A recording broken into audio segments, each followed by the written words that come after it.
Hey, I think we're live. What's up, Trevor? Oh, not much. How about you, Russell? Just hanging out here in Texas. Hey, we show to be live, and a show. I've got a few people in attendance here. See a few names I recognize, as always. See Mark is here, and Catherine's here, and let me look through here. See a few people. I know Brad. You remember Brad? We saw him in New Mexico. Trevor. Uh, Yep. so it looks like we got a good crowd in today. Dave's here today. And so if you can hear and see me and Trevor, do me a favor and go ahead and type something in the Q&A box so we know that you're live with us, and we'll go ahead and get started on today's wildlife image critique webinar. So we'll just wait around for a second to make sure that people can hear us. Oh, yep, it looks like people are hearing us. All right. Robin, you say that you can't hear us, and we're getting confirmation from a lot of other people that they can hear us loud and clear. So it may be something on your end, but it looks like we're all good on sound and video and everything else. So we will go ahead and get started on this. Before we get started, Trevor, how'd your Christmas go? Oh, pretty chill for the most part. Just hanged out, spent some time with family. However, my Christmas celebrations is not exactly done yet. Not until January hits, so I still got a few more gatherings to attend. Well, Hopefully, yours has been the same. it has been, when you have children like we have, and our children are grown now, Christmas obviously takes on a different kind of meaning. Our kids are 21 and 17, but we still talk about Santa Claus coming to our house, because I told them when they were little bitty, the day they quit believing in Santa Claus is the day Santa Claus quits coming to our house. So they still talk about when Santa Claus comes at our house. But we had a great time, had a Yeah, great time with family and friends, and we're just kind of in this sort of in between time before New Year's, and everything gets kicked off again. I had a sit down chat with my husky about Santa Claus, and he still believes in Santa Claus for now. Of course, he's only about 2 years old, so You gotta I still gave him Santa Claus presents. you gotta always believe. So Glenn, Glenn can't hear me say this, but let me answer Glenn right quick. Glenn says he can't hear any sound either, so I'm gonna tell him that everyone reports that they can hear us well. Okay. Well, let me go ahead and talk about today's image critiques. I, the way this works is, if you've never been a part of this before, is Trevor and we'll go through these images. I've got them loaded up in the Lightroom. We'll go through the images. Trevor and I will kind of give our thoughts about them, and tell you what we think about them. And again, just remember, these are two people's opinions. I look at things one way. I know Trevor looks at things the other way as far as what we like in an image, and so we'll give you our opinions, and just keep it in that spirit. It's our opinions. It's not like we're solving world hunger by telling people what we think about images. So it's just our opinions. Hopefully, we give it in the spirit of you becoming a better photographer, and improving your photography some. I kind of think that's why people come on here, Trevor. But if it's a good picture, and I don't think there's much you can do about it, I'll say that too. I'm not going to give a critique for the sake of just giving a critique. And Daniel just brought up a good point, and I'm glad he said this. So to give me time to put everything together, I quit downloading pictures at about, I think it was 11:33 Texas time this morning. So 30 minutes ago, I stopped uploading. Daniel, I see that you just added 3 pics. If anybody else added pics late after 11:33, feel free if you want to after the webinar is over, because I really can't go back and download because of bandwidth and all that. Feel free to just email me those pictures if you want to. I'll share my email address. Well, I'll share it right now. It's russell@russellgraves.com. I'll tell you what I think about those pictures. We don't want to leave anybody else out, but at the same time, I've kind of got a hard stop of when I've got to download everything. So I'll tell you what I did. When I downloaded all the pictures, I just did a random sort in Lightroom. I can't remember. They've got the different ways you can sort the pictures. I didn't do it by date captured, because if you did a sequential pictures, that wouldn't separate them. I just tried to separate pictures as best I can. I haven't looked at any of these pictures. I haven't even looked at the order they're in. When I did that random sort, I'm assuming that they're in a different order, but it may turn out where like this first picture taken by David's pictures may all end up the same. I don't know. So I've just got them in here randomly. We'll go through them as they come. We'll talk a little bit about them, and if you have any questions as we go through this, feel free to pop them in there. And sometimes Trevor and I have questions about a picture from you guys. So if we ask a question and you hear our question, just feel free to answer it as we go along, and we'll just kind of keep this as much of a dialogue as it is a monologue, and hopefully look at some good pictures here. So with all of that said, Trevor, are you ready? I'm ready. Okay, here we go. This is the first. Can you see my screen, Trevor? I'm assuming you can. Yep. It's got a gorilla there. David, Trevor, this is your first image critique, correct? I know you haven't done with me, but you haven't done with anybody else. Yep, that's correct. Backcountry Journeys finally got me on one of these webinars. I can tell you, David does a nice job of submitting some pictures, and he doesn't really disappoint here. I'll tell you what, I'm supposed to be going to photograph mountain gorillas on one of our backcountry journeys trips one of these days. I'm not sure exactly when. I think it's in maybe July is when we'll go this year. I think that's on the schedule then. But here's what I like about this picture. As far as following the rule of thirds on composition, David, you nailed it. It's the gorilla's looking left into a bunch of empty space into the frame. You couldn't ask much better, but serendipity kind of happens here, where I really like the way that gorilla is sort of hidden in the vegetation, and that vegetation sort of frames its face around there. So I think overall, I mean, I don't have any critiques to give about this picture. What do you think, Trevor? I really like the mysterious feel to the gorilla. That is really cool, like it being in the shadows. The only thing that I want to point out, though, is that I do tend to get a little distracted with the vegetation, the plant on the left that has a lot of light on it. It seems to kind of take the attention away from the gorilla on my end. So I think like having that plant be a little bit darker may be better. But overall, like you said, the framing of the gorilla and then how it's just peeking through the shadows and the light on its face, I really love, and it's pretty cool. See, on that, I see what you're saying on that point. And my thought is a little bit different. I think it gives the gorilla something to look at, kind of a focal point. But, that's why we give these critiques, because we don't think alike, and everyone has a different opinion. We're just giving you our opinions.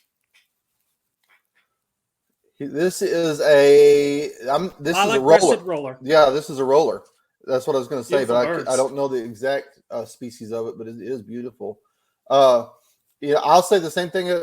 Composition's big for me. I've judged a lot of photo contests, and the biggest mistake that I think people make is they don't adhere to the standard rules of composition when it comes to photography. I think David did a nice job here. The only thing I'm going to critique about, and I don't know what lens was used on this picture. Let me see if I can go down and look. It looks like it was a 300 millimeter f4, but he shot it at f7.1. I just wish that background was a little more out of focus. If you'd have shot it at f4, I'd be interested to see what that picture looks like. That's my only comment on this one. As far as the lighting and the composition, I think you nailed it. I would like to see the background a little more out of focus, but that's a personal preference because I really like really, really, really out of focus backgrounds. If you had a 2.8 lens, I'd say shoot it at 2.8. Let's see what it looks like. I would agree with you on that one. That's for sure. Like the position of the bird, I love the focus on the bird and then the vegetation as well. But the position of the bird, like the brightness of the bird kind of like blends in from my perspective with the brightness of the background. There seems like too much light around the bird. So I think like having the background a little bit darker behind the bird would be great. Like turning the highlights down in the background or something. Well, one thing you could have done too is just, and this is the thing that I always talk about on these critiques, that Trevor, that you can't know if he could have moved just 6 inches to the right and shot this picture, you could have changed the background and how dark it is in the background. But I don't know if he could have moved or not. So that's best case scenario. But overall, it is a nice photo. I love the shot of this bird. They're beautiful birds, that's for sure. Yeah, and sometimes, just to make a critique, sometimes things get nitpicky, and that's fine. I saw a picture of these little guys on a different website yesterday, and I'm trying to think of where it was. But anyway, one was eating like a big grasshopper, and it was in really dramatic light. And it was a cool shot. Uh, again, back to composition on this.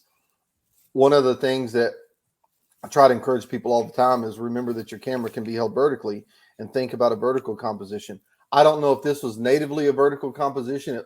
It looks like it was cropped some because it's just not a standard 4:3 format like you typically see. It looks a little wider than tall than what it would typically be if it was a true vertical. So I don't know if this was started out as original horizontal or not, but my only thought on this one, and I don't know if I can do it. Let me try.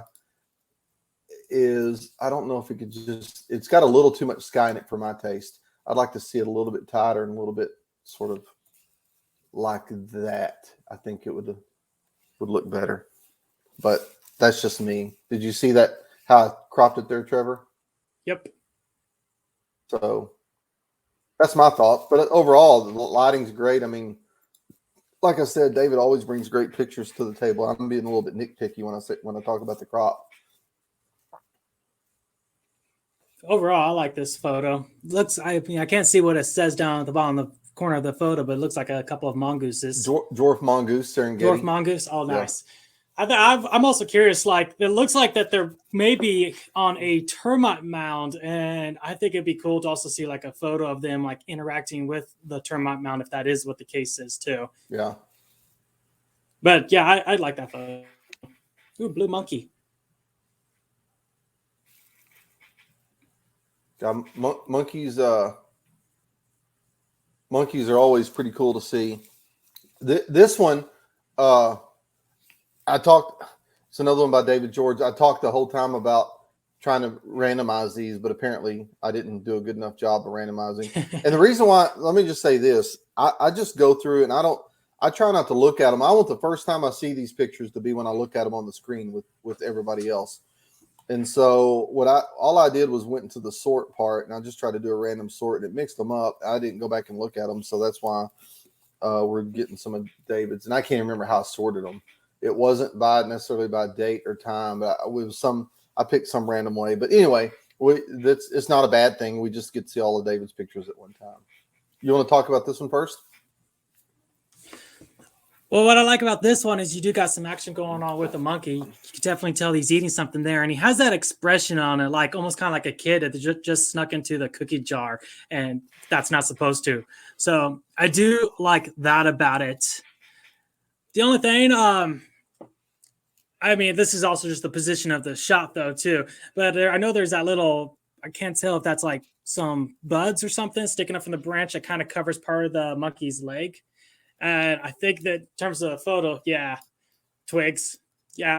If that was a little bit more to the left where you could get more of the leg in view, I think that would be great. But yeah, that's just like the position. And I know with wildlife photography too, it's like it's often hard to get in the perfect position when the animals are on the move, especially a primate that's always jumping around.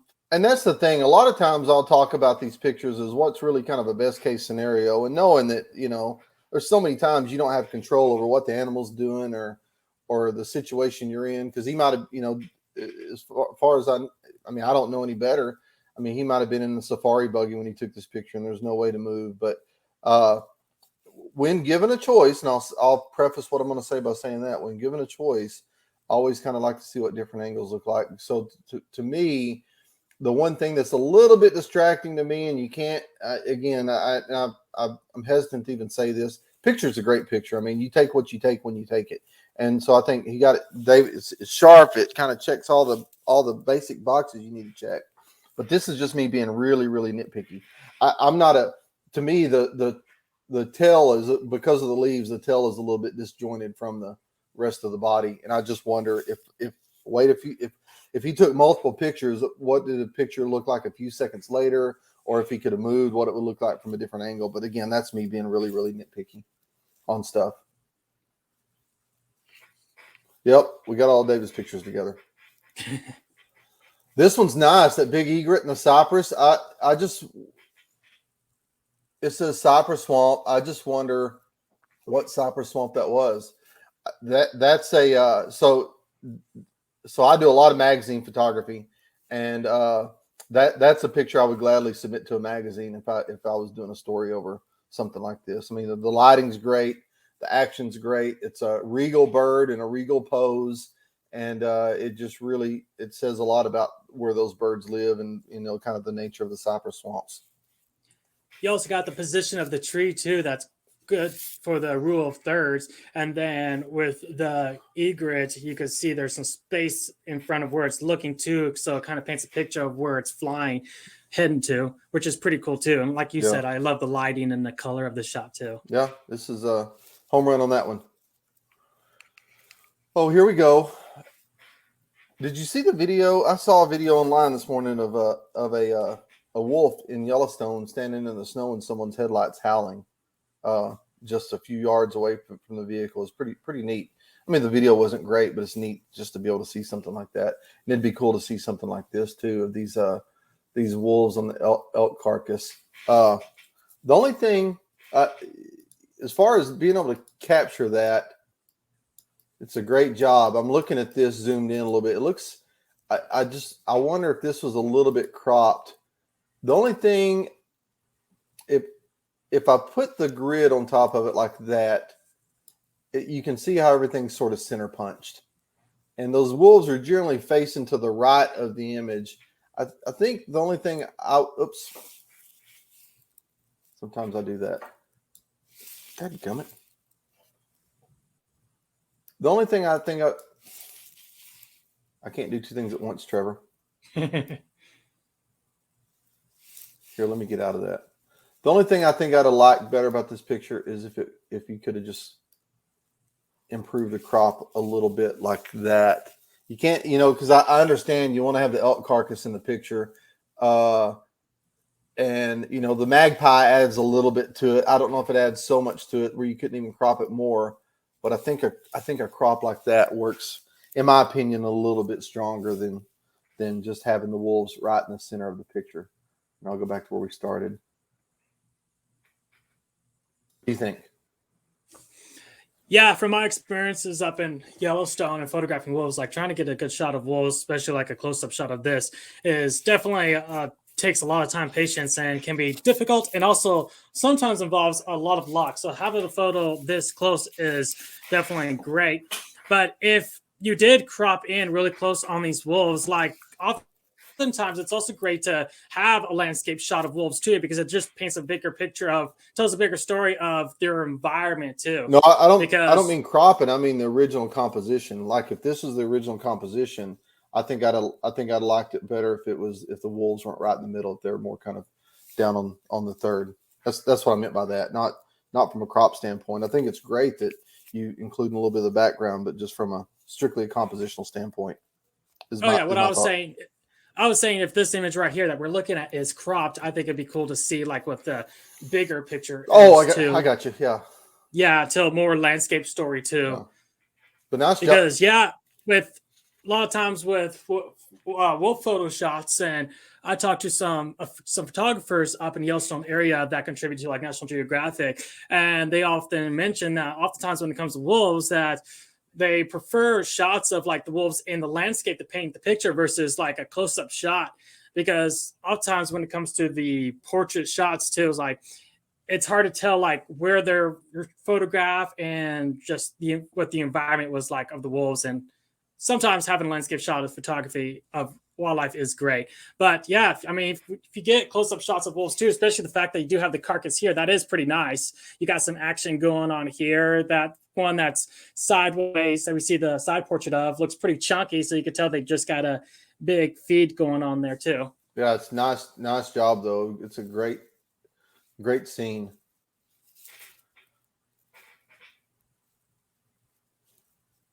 You want to go first on this one? Okay. So I love that it is in black and white. That definitely has some cool effect to it. And then the position of the hippo is really neat. Like I love how its nose is like halfway in the water and he just like peeking up and staring right at you. Like honestly, I look at this photo and the first thing that pops in my mind is that he's slowly sneaking my way, and I gotta be on high alert because he could be popping right out of that water, charging right at us because of territorial behavior any moment. So like just looking at this photo, I'm like on edge, ready just to move. So I love the choice of going black and white with this shot, and then just the position of the hippo in the water. Yeah, I usually don't think of black and white as my first choice, because I just don't think of ever using black and white. But I think this is probably a good use of black and white in this one, just because it's almost monochrome in its approach because of the color of the hippo and the color of the water, invariably. But yeah, I like it. I mean, it's a nice angle, nice eye contact, so it's a nice job on that picture as well. This is a nice interaction shot too. It looks, my only critique on this one, it looks like it's been cropped some, because that maybe I'm wrong, but that doesn't look like a standard 4:3 ratio. It looks like it's been cropped a little bit. I'd like to see, let me see if I can do this. My only thought is just, I can't go up. I wish there's a little more space above the horn on that animal, but and a little less, if I crop it like that, a little less grass below, but that's more of a compositional thing. And those compositional things are easy to solve. The hard part is just getting these interactive shots like this. So nice job on that. And the light is what the light is. When you get it, you take the picture when you can, and that's when you obviously could. But my critique, which is minor, is more just kind of a compositional thing, like I just pointed out. I agree with you on that. I don't really have much more to say on that. Okay. We'll move on. I'll let you start on the bear. So I love the action going on here in the bear. And then I like the position of the bear too, where it is more on the left side. And then you got that space on the right where its nose is pointing. And then you can also see that there's like droplets of water that are around the bear too. So I love that you got the action of all that water just splashing off the bear. The only thing is I can't really like, the eyes seem pretty dark to me, and they just appear like shadows. And I think I would like to see if the eyes are a little bit more brighter, but I know it's kind of hard to get something like that when the bear is shaking its head back and forth. Yeah, it looks like, yeah, I'm looking at that close up. It looks like maybe a denoise software might have been used on that to kind of smooth it out a little bit. So the eyes are a little dark. Yeah, again, things happen like this in this field when they happen. This isn't really a critique, but just something to think about next time. One of the things I'm always trying to do is just be ready in case something happens like this. I think I would, my critique on this picture is I'd like to see what it looked like as a vertical, number one. But number two, if you can ever have a chance to shoot this picture and get more eye level with it instead of shooting down, and I don't know if that was possible or not, but I would keep that in mind as well. And a lot of things about wildlife photography, let me make this point, is just keeping these little thoughts that Trevor and I are talking about in the back of your head. So next time something presents itself, you get a bear shaking off, if you got a little time, maybe drop to a knee and shoot the picture really quick, or just, again, think of those little things. And after a while, those little adjustments those little incremental adjustments that improve your pictures, it just becomes muscle memory over time. Yeah, when it comes to wildlife photography, like perspective I like to take is to get down low to the ground, oftentimes to the eye level of the animal, because if you get down low, you're basically the height of like a child. So you have this like child, you bring like this childlike wonder to the image. In addition to, if your eye level to the animal versus standing up and looking down, it shows that you're kind of like one with the animal, or even you're in equal stance with the animal, versus like if you're standing up and photographing down, it kind of gives the perspective that you're towering over the animal. And so it doesn't make the animal appear as majestic or beautiful. So if you're closer to the ground, eye level, or even lower to the animal and looking up, it has this more majestic feel to it. This is a nice shot here, man. They're in bear country.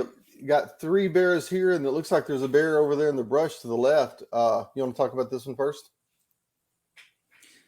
Yeah. So I like the position of the bear with the cubs. There is that one cub though that looks like his head's behind the mother bear. The goose swimming across water and then having that line of water behind it is nice. And then you mentioned that was a bear over there to the top left. Yeah, I think it would be better because I couldn't really tell for sure if that was a bear from like seeing it on my screen. I think it would have been better if there was possibility of that bear being cropped out. But yeah, the position of that bear and then the cub behind the mom. I know it's all about timing and seeing like what you have, but yeah, I think It's almost. I think there's still a bit. Yeah, that may be better. Just get the goose out of there too. yeah, you'd almost just have to take the goose out. But see, when I change it like that, I wish there was a little more water here on the lower right hand side. But yeah, I mean, Yeah. a lot of it is you just it's easy to play Monday morning quarterback. I can tell you that, like we're doing, and think, oh, this is what I would have done if I was in that situation. Especially when things happen so fast, like that Sal standing up like she's doing. I think you did a good job, Jerry, of capturing it when you could. And again, some of these things we're talking about, it's just things to think about next time. But I think you did the best you can on that. Yeah, I think it is cool having the salad standing up, but I think I would almost prefer to have like uh all 3 bears like on all fours walking if it meant that you could see the faces of all the bears. Yeah, and that's the thing. We don't have the benefit, and I talk about that a lot. We don't have the benefit of knowing what the first 2 pictures before this or the 2 pictures after it are. So this is just what he chose to put in, and I always wonder what came before or what came after, just to kind of compare. But again, I think you did a good job of reacting to what was presented in front of you. The American bison. This is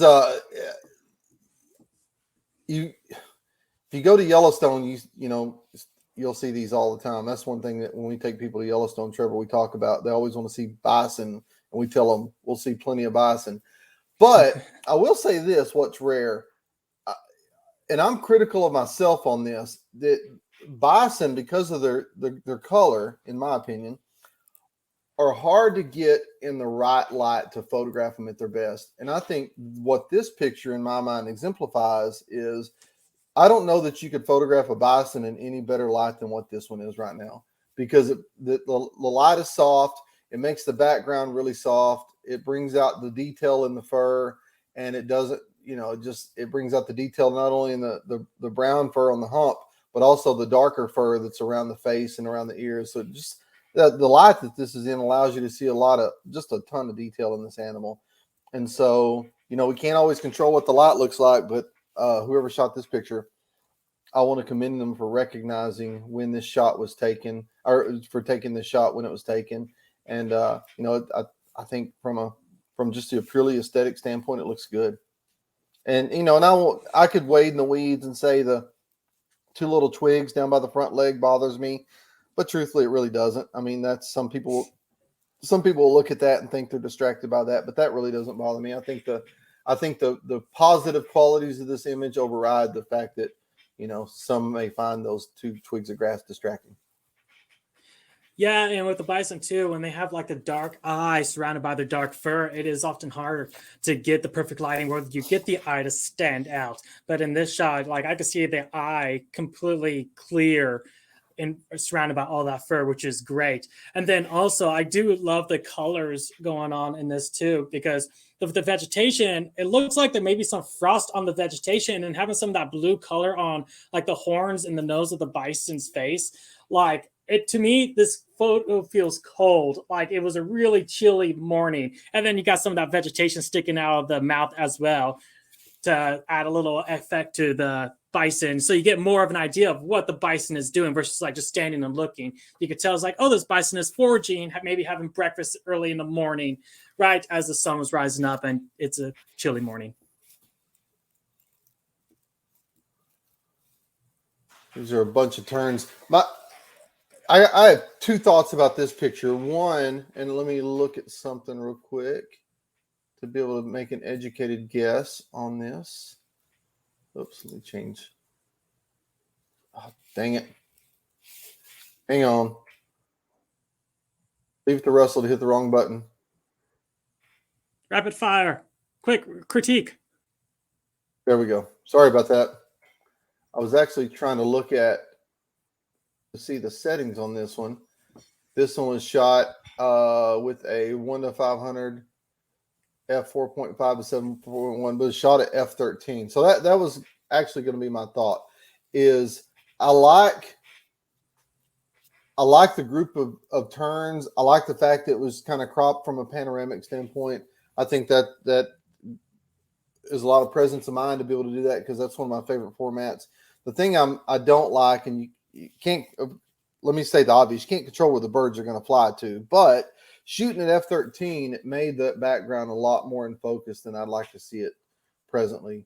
If I was shooting that, I think I would have backed it up to whatever that lens opens up to, 5.6 or 7.1, whatever it is, and it would have made that background a lot more out of focus and a lot less distracting than what it currently is, in my opinion.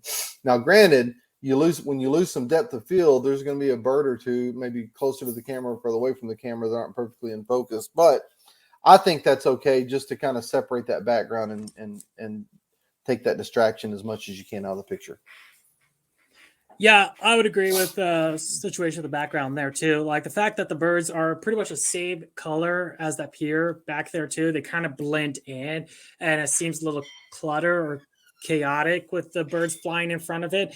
I know it's kind of like it's an action shot, and it's kind of hard to get the birds where you want them to be. But if the birds are all like above the pier in that blue sky, and then you have a clear shot of the pier, I think that would have been a lot better. But yeah, considering you could see the pier pretty good and the birds flying in front of it, it kind of all blends together, and it's difficult to at first glance to isolate the birds from the background. Yeah. When we were in the Everglades, we saw a ton of great blue herons when we were there just a couple weeks ago. And great blue herons are great birds. I mean, if you watch them long enough, they look like they just stand still all the time, but they're voracious hunters. This picture, I think, shows a good environmental portrait. The only thing I think could have been improved is, like we talked about earlier, if you could have been a little bit lower angle. I think it would have gave you a little more separation from the background, and the bird wouldn't blend in nearly as much. There's the subject of this grass right there, but again, grass being in front really doesn't bother me that much. I'm not that much of a purist, because I mean, it's just where the animals live. But I think the only thing for me is if you could have done it. And again, I don't know the situation in which the picture was taken, but I just know from experience, when you go to places like Bosque del Apache or Yellowstone. And when we did Bosque del Apache, Trevor, I'll tell you one thing I was proud of. Our whole group, when we were taking pictures of those birds in the water, we're all sitting on the ground. And that's the angle you should be when you're shooting a picture of a bird that's down in the water like this. You need to try to get as low as you can, because we go to these places like Yellowstone and these other places where photographers like to congregate, and almost everybody's taking it from the same angle, and that's standing up with the tripod fully extended. So and again, I don't know the situation here. You might have been surrounded by water moccasins, for all I know, but if you've got a chance to sit down or get lower to a bird like this, I think that just makes the picture a lot more dynamic and a lot better. Yeah, I love that the bird is ruffling his feathers up. But yeah, I agree in terms of the position, because from this angle, you're looking down at the bird does appear small and timid. And if you ever seen great blue herons up close, like they're good sized birds. So being down on the ground to where you're about eye level with the bird, it will definitely make them appear larger and more beautiful versus, like I said, in this one, small and timid.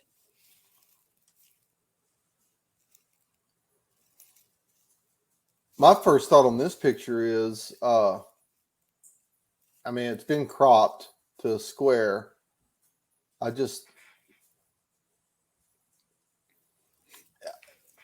Well, first, let me say it's a good picture. I'm just trying to figure out a couple things. Well, let me look at something here.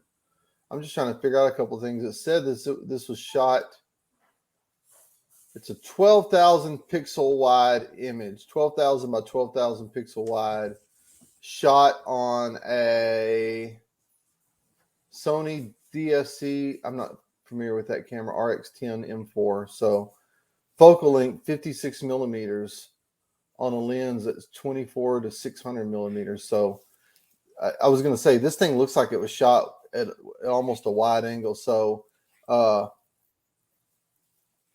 you know, I'm first of all, I'm curious about how the picture was taken. I mean, I don't know if it was a captive Cara that someone released and you got a quick shot of, or if whoever took this picture was just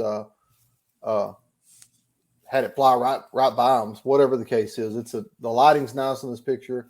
It looks to be super, super sharp.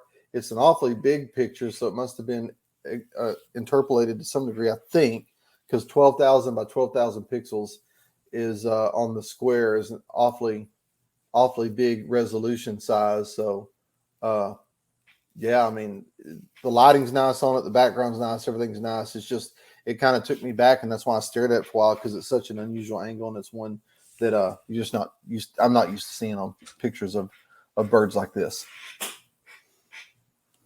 Yeah, I love the clarity you got going on in the face, especially like with the bird in flight, because sometimes it is hard to get a clear shot of the face.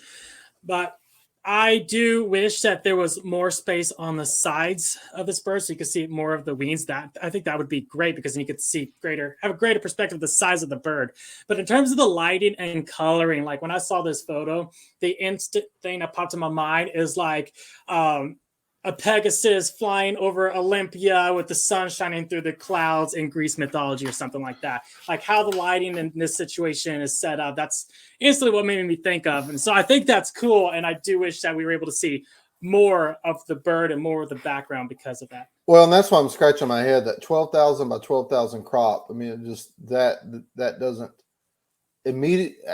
And look, I could be wrong on all this, but that doesn't immediately make sense to me when I look at the metadata on this, on how this was taken, because this is, you know, digital SLRs aren't square formatted cameras anymore. So when they crop this, they crop from somewhere. And I'm like you, I'd like to see where they crop from on all this. So anyway, but I mean, nice image. It's just, I think it just raises a couple of questions, not in a bad way. I just think it raises a couple of questions about how it's just such an unusual shot that I'm not used to seeing, but that's a good thing, because I personally try to get shots that are unusual all the time. So I like it. This little brown bear, I think I've said it before. Really, my first thought is I like the picture's sharp. I like the fact that you can see its face so clearly. It's in the good soft light. My thing is, like I say so many times, it's just a little bit lower angle. I think I'd like to see what it looked like from a lower angle, just to see if it adds anything to the picture, which I kind of think it would. And the reason why I talk about that, you mentioned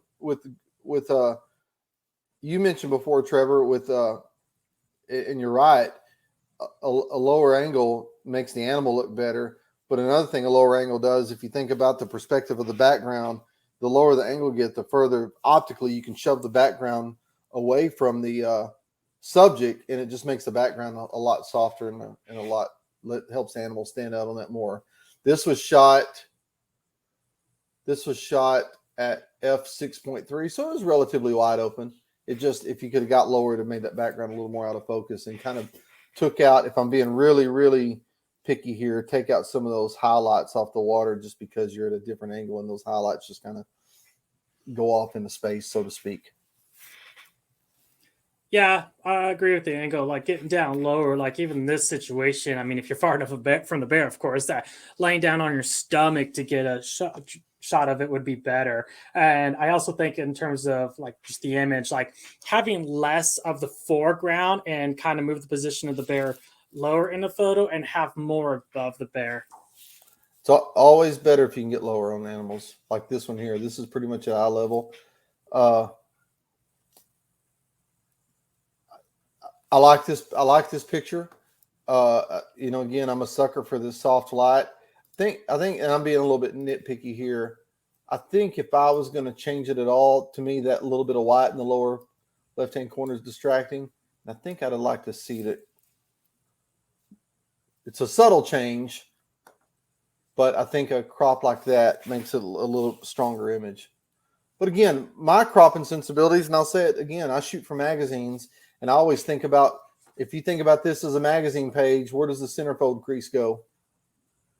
It goes right there down through the eye. And so I'm always, that's how I learned composition, because I've been doing magazine photography so long. And so I always try to shove, when I'm thinking about animals, I always try to shove them off to either one side of the page, so to speak, or the other. And that way it gives whoever's laying out the picture a chance to use that as a double page spread. So that's kind of guides my composition sensibilities. Does that make sense? But other than that, I mean, it's the angle is nice. The background is a little busy, but you can't control where that bear is going to be. And let me see if I can dissect how this picture was shot. It was shot at f8 with the lens. It's f8. So yeah, you couldn't have got the background any more out of focus than that, other than just wait on the animal to move somewhere else. But no, I mean, I think my thoughts on the composition and how a different crop. And when I say crop, I don't always mean post-processing crop. I mean thinking about those things when you're out taking pictures and using the camera to crop with, and taking them like that natively instead of always having to rely on going back and cropping out. Because I want to clarify what I'm saying about that, Trevor, is that I've got a new camera that I bought. That's a Canon. It's a Canon R5, and I paid, I don't know, $3,500 for that camera body. And to me, and this is my opinion only, and I may be the only one who thinks this, it's a little bit blasphemous to think that I spent all that money on that sensor, and my first default is I'm going to crop those pixels out of there when I get it back in the computer. So I kind of rely back on the days when I used to shoot film, is try to do all my cropping and composition work in the camera. And then that way I can take advantage of all the sensor that I bought instead of having to crop some out in the end. So that, again, that's just a little explanation of why I think about what I think about when I say crop. And again, I don't always mean post-processing crop, but think about some of those compositional things when you're out in the field. Yeah, I pretty much agree with everything you said. And I love that the color of the bear is different from its environment, and it helps the bear stand out really well. I do too. It's a nice picture. It's almost like they picked up a grizzly bear and took it to Denali. I mean, a polar bear and took it to Denali and set it there. But it's nice. I like it. You want to talk about this one? Yeah. So I love that you have the head poking out of the falls right here. I do kind of think it'd be better to have it cropped a little bit more closer to the bear, having like the falls on the left and then close to the bear, because it kind of just like you got all this water and then the bear just kind of seems almost like a small dot in a way. I don't know if that makes sense. I don't know. I just kind of wish that it was zoomed in a little bit more. No, I'm with you. I agree. And, again, this is the same concept I talked about before, is what does the first two pictures look like, or what do those last two pictures of the sequence look like? Was there ever a time when that bear's head might have been turned a little bit more towards the camera? I mean, I don't know that. That's just me thinking out loud in a best case scenario. But, I mean, I'll be the first to tell you, as someone who's taken hundreds of thousands of pictures of wildlife in my life, animals don't always do what you want them to do. So maybe the bear never looked at them. I don't know. There's also the idea too, is like, how did that bear get in that position, and then what it looked like afterwards? Like, is it lying down and is it going to stand up and you get this water kind of flushing off of it, or did it like slip down the falls? Because it kind of looks like a cub. Now, I don't know if that's just like how the size of the bear appears in the image, but I kind of wonder, like, did it slide down the falls? That would have been a cool shot of getting that. It's like, yeah, I think whatever has happened before or after this image would also potentially be a good shot too. Yeah, and that's why I said what I said. Just you put it nicely. This looks like one of the bears of Katmai. I could be wrong, but this looks like an area that we wade on the river sometimes and take pictures. I like this one. I kind of go both ways, and you can't always do it this way, but I like water when it's really blurred and really shows a lot of motion, but I also like it when it's kind of frozen like this too, as this bear is splashing around.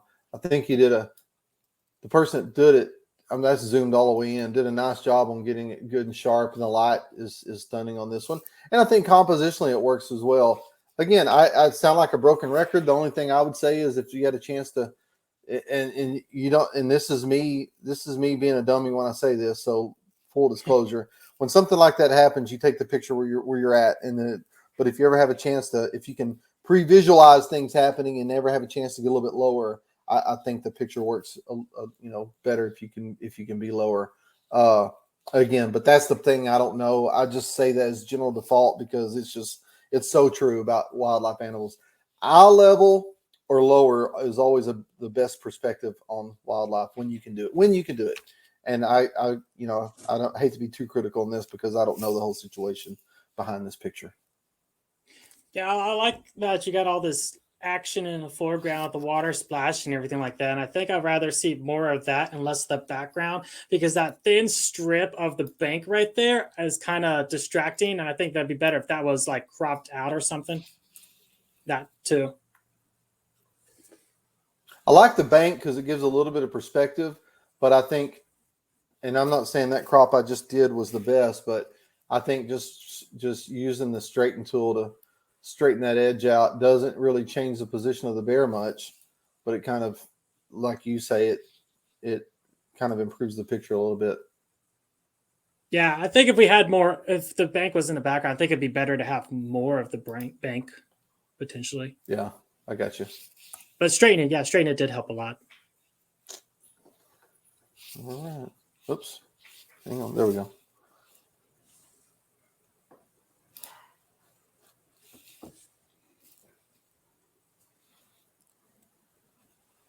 I'm gonna. Yeah, this.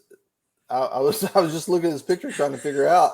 I don't know where this is. I'm going to assume it's Brooks Falls because there's so many pictures taken from Brooks Falls and these brown bears eating from a waterfall. But I don't know that I've ever, because when I first looked at this picture, Trevor, I thought, well, is it turned sideways? But it's not. That bear's at the bottom of the falls, and so that's why I was pausing as I was looking at it.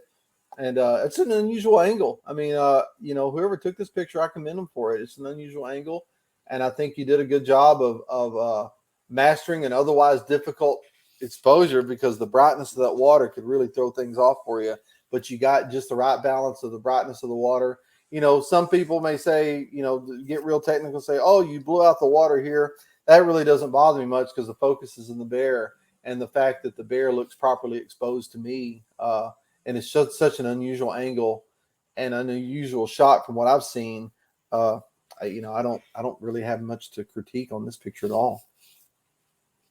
Other than I like to see what the native crop looks like because this is obviously crop squared. I think, if there was more on the left side, I'd see more of the falls. I think that'd be great. But yeah, when I first saw this, I'm like, what is that, a fish or a whale breaching? No, it's a bear.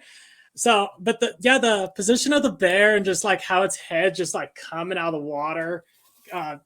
I've looked at a buttload of bear photos, especially around like the salmon runs, and I don't think I've ever seen a shot like this. So I think that's, in terms of having something unique in terms of perspective, is definitely great. Like, because of that, it makes this image, once you like figure out like what's happening here, it definitely makes the image pretty cool looking. That bear has got a real pronounced cleft in its nose right there. Does it make you want to kiss it? Kinda. There's a juvenile bald eagle. So okay, I'll go ahead. I was going to let you talk, but I'll go ahead and say this since I've been saying this so much. This is a good example of sitting like from a technical standpoint as low as you could have got, but as far as the perspective here, it's without laying down, it's about as low as you can get. So whoever had the presence of mind of doing this picture, I think it improves the background dramatically when you shoot at this angle. The only thing I'm going to critique on this is that rock right there. If you could have just changed your perspective or cropped in post processing a little bit, I think would have helped it out. But other than that, it's a nice picture. I agree with The Rock. And I also love how the position of the eagle, where it's kind of turned away from you on its body position, but then it head turns back and around like it's kind of eyeing you. I do like that position of the eagle. Yeah, it's kind of Yeah. a power pose. I'm not, a lot of people talk about they don't like butt shots and people make fun of them. And animals face away from you. That's just the fact of the matter. But I like you say, I like this pose too. It makes me feel like the eagle is being possessive of its food, and it's kind of like a warning. It's like, don't come any closer. So I'm like looking at this image, it's like, I'm staying back. Yep. It's all yours.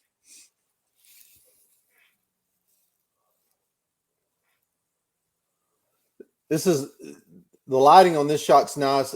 Again, I'll say this just from a compositional standpoint, I'd like it if the eagle wasn't so in the center. If it was a little bit, it's just a tail width back to the left, to give the bird a little bit more room to fly into. But I explained that a while ago about why my composition sensibilities are that is because I always look at them like if that's a double page spread in a magazine and you put the centerfold down the middle, the centerfold cuts the eagle off. So I would have liked it better if the eagle was a little bit more to the left in the picture. Other than that, lighting's great. The background is fantastic. And that's just me saying what I just said is me being really, really nitpicky. Yeah, I agree with it's a beautiful background. And then I guess from my perspective, I see a lot of detail in the bird. And when you got something like a bald eagle where you got the dark wings and body and then like the lighter color tail and head, like sometimes you have the issues of underexposing or overexposing on the bird. And yeah, from what I'm looking at, like it looks like you did a great job in terms of exposure. And I could see a lot of detail on the feathers, on the head, neck, and then the tail, and then also just the wings and everything. So he did a good job. Did a good job of picking pictures too, because the wing position on this is pretty nice. I mean, it could have been a lot of different ways, but the wing position on this really lends itself well to the picture. You know, what do y'all call these in Missouri? Do y'all have a name for besides cormorants? Do you have a name for them? Nope. In Missouri, we do. What's your water turkeys is what we always called them. But these cormorants, they're an ugly bird at first glance until you see them up close, and you realize how just beautiful their eyes are. They've got that emerald green eye that's just incredible, and this portrait shot of this one is nice. I mean, I like the portrait orientation. The only thing that is a little distracting to me are those out of focus highlights in the background, those big balls of light in the back. If it was, I think this picture would have, since it was cropped to begin with, I think, let me change something. Let me unlock that. I think the crop, if you're going to crop, I think to crop out some of those highlights would have made it a little bit better. But that's just me being a little bit nitpicky on it. Oops, went too far. That's just me being a little bit nitpicky on it. But yeah, I mean, whenever you get this close to an animal like that, it's always a bonus. Yeah, nice job in terms of the clarity of the face. Like you can see the front of the beak right here blurred out so that we got more focus around the eyes and everything, which is great because sometimes a shot like this, you accidentally get more clarity of the beak and the blurred eyes, but not in this case, which is great. And then also just the position of this bird too, it makes it look like you're trying to photograph something else, and then this bird just suddenly just got curious and stuck its nose up right in front of the camera. It was like, "What you doing?" So this was shot with a 70 to 200 millimeter f4 lens with a 1.4 converter, which would have made it at 5.6, and they shot it at f8. So yeah, you could have got a little bit more blurry out of focus, but not materially more. And if I've said this already a couple times, but when you're looking at those pictures are a highlight, obviously the bird's not afraid of you. I just wonder if you'd have moved a little bit to the left, if you could have eliminated those highlights in the background. I don't know. It's just me thinking out loud. So, oops. You want to go first on this one? Okay. So I do like I like how it's kind of round and fluffy looking. I mean, it's an adorable image of the bird. I love about that. But yeah, it's also that's the position too of like looking down on it. Like it definitely adds a different perspective because you kind of see that round body, and I like how the head kind of stands out from the darker background. But yeah, I don't know how it would look from like the front position. This is one of those pictures, and I don't know if you can do it or not, but it's and again, I don't know the circumstances in which the photo was taken, but I think on this instance, the looking down angle doesn't bother me because I kind of see what he's getting at when he's shooting a picture of this grebe, is kind of wanting to see like you say, the roundness of the body. I almost wonder what it'd look like if you had a chance to take a picture of it straight down on top of it. I think that might have been kind of cool. And then, again, but I think the key is if I'm interpreting you correctly, Trevor, is what I'm trying to say too. If you've got a bird like this, it looks like you're fairly close, so it must not be too afraid of you. Try a bunch of different compositions and see what you like best in the end. And you may have. We just may have got to see this one.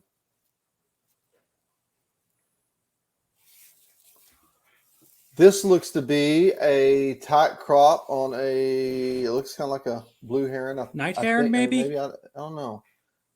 Trying to figure that out. But anyway, some kind of heron. I think we can agree on that. Looks like my first guess is a blue heron, but I could be wrong about that. But it doesn't have a very long neck, so I don't know what kind of bird it is. Either way, well, let me see if it might show it.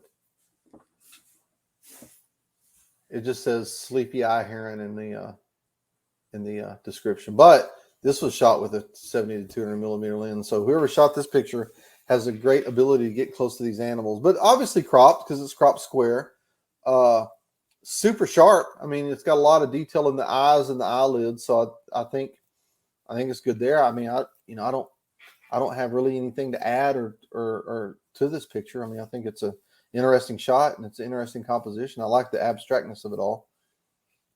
Yeah, I love the closeness of this shot too. Like you got a lot of the bird that is not visible in the shot, but the focus is right on the face and the eye. And I love the curve of the neck. And then these feathers right here on the right, where you can see that bill's kind of like tucked into. So in terms of like a closeness of an animal shot, like this is a cool perspective. And I know too, a lot of times with wildlife that when people photograph wildlife, like they want to try to get as much of the body of the animal as possible, but sometimes like focusing on just a part of the animal and doing something that's different adds an extra effect. And in this situation, like this shot right here compared to like if it was more zoomed out, I think it's better like this, where it is more cropped and closer on like the eye rather than showing more of the bird. We're let me go ahead and say this. We're 12:57. I know these things are supposed to end at 1. We're going to keep going until we're finished. I don't know how deep we are into this, but we'll just keep rolling as long as we can until we're finished. But we're gonna go through all the images just so that way, if you haven't seen it yet, we're not going to just quit at 1, just so you know that. This looks like a tricolored heron. Again, great. I like this shot. I like the fact that, like you just said, they're zoomed in on the bird and not necessarily having to feel like they've got to get the whole bird, but I think they've got just enough of the parts of this bird that makes it kind of interesting. And on another thing too that I like about it is it's, if you're going to crop, whoever shot this picture did a nice job of cropping this shot. Trevor? I love the position of the neck. It's almost kind of like just a snake just slithering out of the body and with the head tucking underneath. Looking at the eye though, the eye seems a little bright compared to the face. And I know you're trying to go the whole perspective, like having a brighter eye, but it looks like that the eye was edited in Lightroom and the exposure on the light was turned up a little too much. It looks like the eye is kind of glowing. It doesn't appear too natural to me on that. And I know with the head and the shadow is kind of hard to have a light eye, but yeah, it looks like that the eye is glowing. Oops. Great horned owl.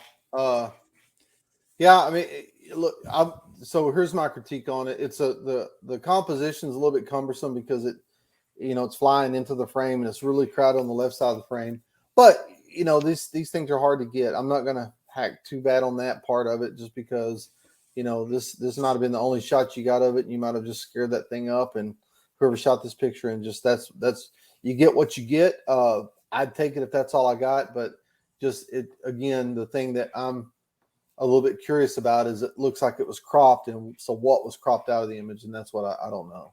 Or not, it looks like it was cropped, and so I don't know if it was just if there's more to the left in the native image or what the original looked like. But I think, again, if we think about those compositional rules, you always want to leave the animal more room to move into than being so crowded against the side of the frame like this one. Yeah, I definitely would agree that I wish there was more to the left of the bird. Yep. It's kind of a neat shot, just right underneath that bird. It's something you don't see all the time. This one looks cropped as well. And if you're going to crop, I think this is an effective crop. If anything, again, like we just mentioned on the last bird, a little bit less blue behind the tail and a little bit more blue in front of the eye. But overall, that's just me being picky. Yeah, I love the colors of the bird and how it stands out with that bright blue background. It looks nice. Like the lighting on that bird from the underside is really nice. Yep.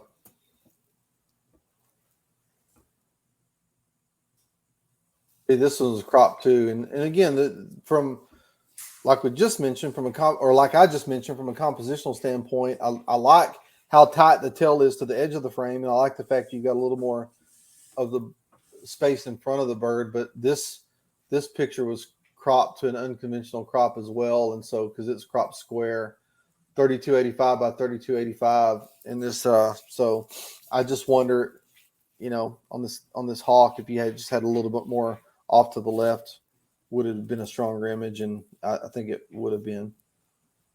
And this is the old guy coming out in me, Trevor. I'll just say this: I'm not a big fan of a square crop. I know why people do it; they do it for Instagram, but I'm just not a big fan of it. So that's like I said, that's the old guy coming out in me there. Come on, Russell, you got to learn how to be Insta famous.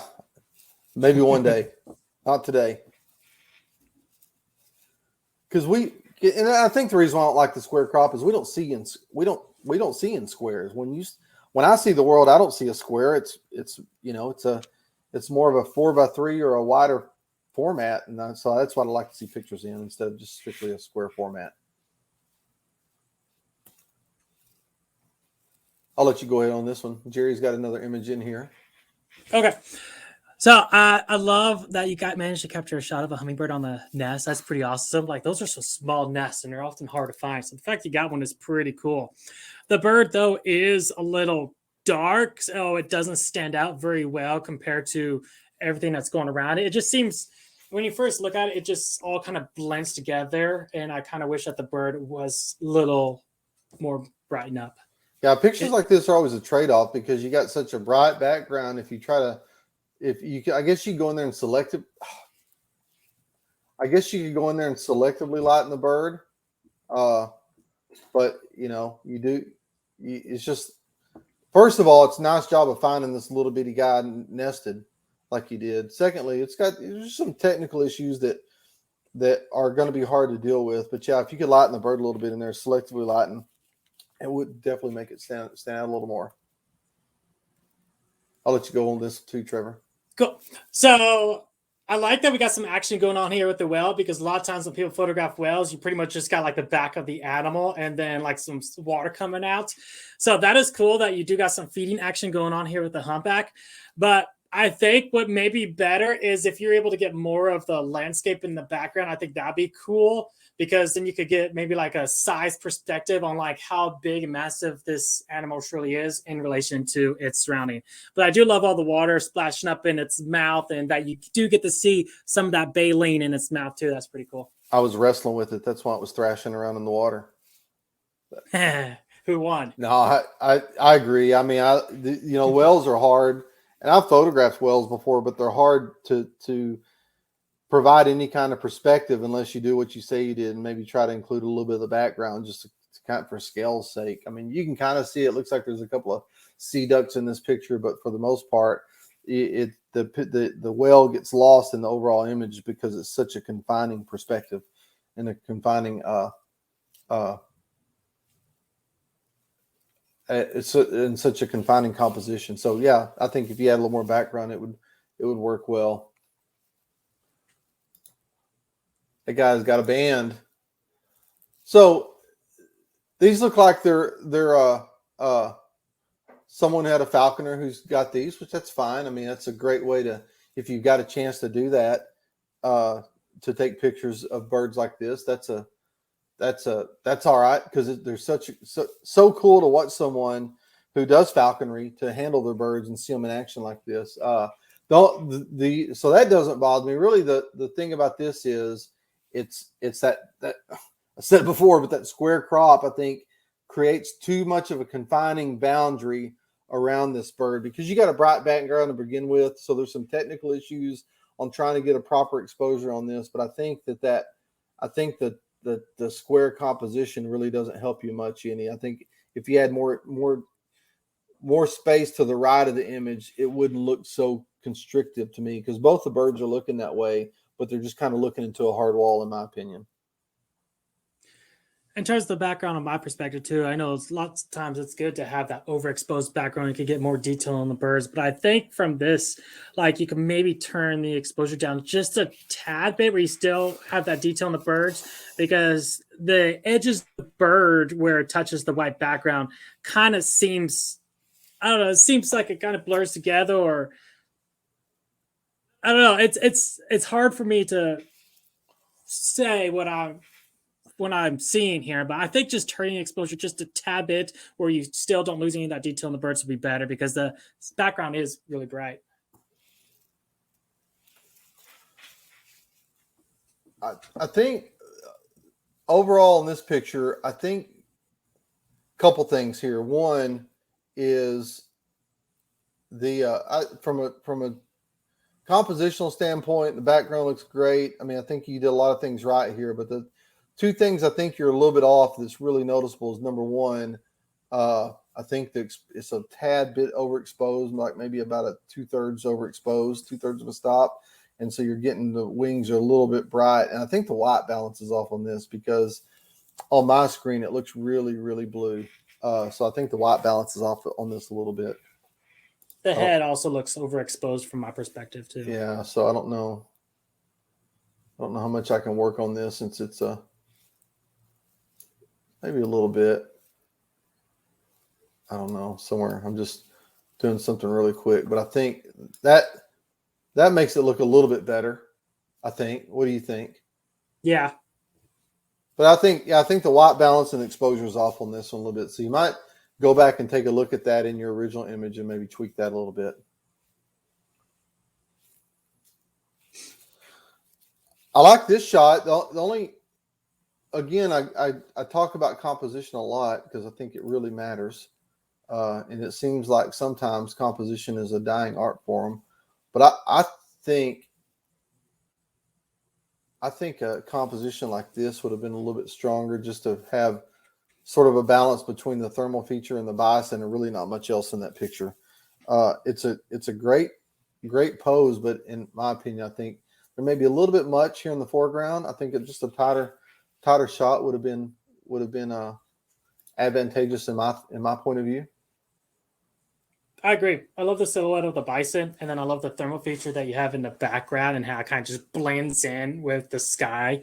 It kind of gives that vastness feel of Yellowstone. But yeah, having a closer crop would be better. And looking at the metadata, this was shot with a 1 to 400 millimeter lens, and it's shot at 176 millimeters. So, you know, in terms of when we talked about cropping and not just relying on a post-processing crop, I do believe if you'd have zoomed in to 400 millimeter, you could have gotten sort of that look without even having to move. Just twist your lens and zoom in a little bit closer.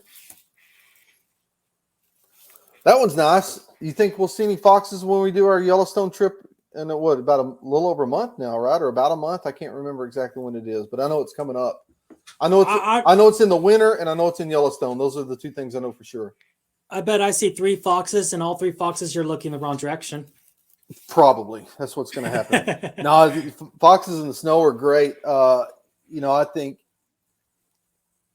this one is good job of handling the exposure, because sometimes, when you shoot on snow, that's kind of a bugaboo, especially for beginning photographers. Sometimes they don't quite get it right, but I think you did a good job of handling on this one.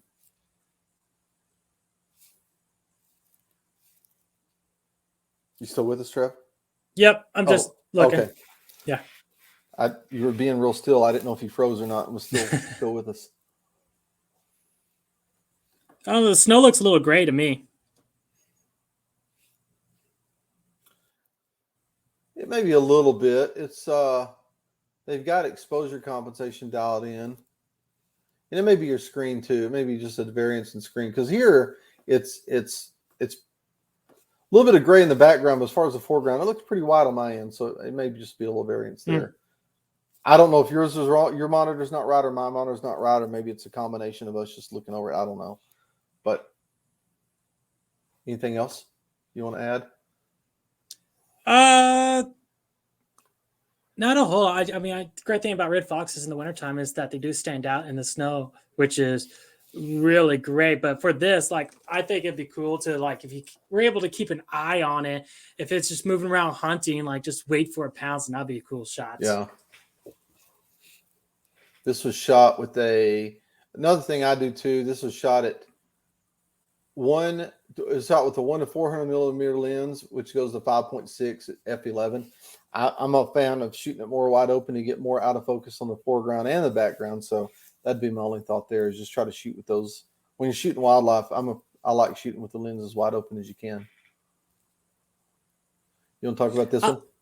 I like this because you got the edge of the foreground there, the road there with the bison coming down the road, which is pretty cool. And then the coloring of the bison, you got the frost on their face, and just it looks like that the saturation is turned down a little bit on this shot, which for this, I think it adds some effect to it, which is pretty cool. I know you got that tree there on the right, and I don't know. I think the tree in one perspective is pretty cool, but another, I kind of wonder. Yeah, taking out the smaller one definitely better. Yeah, I think I like that more.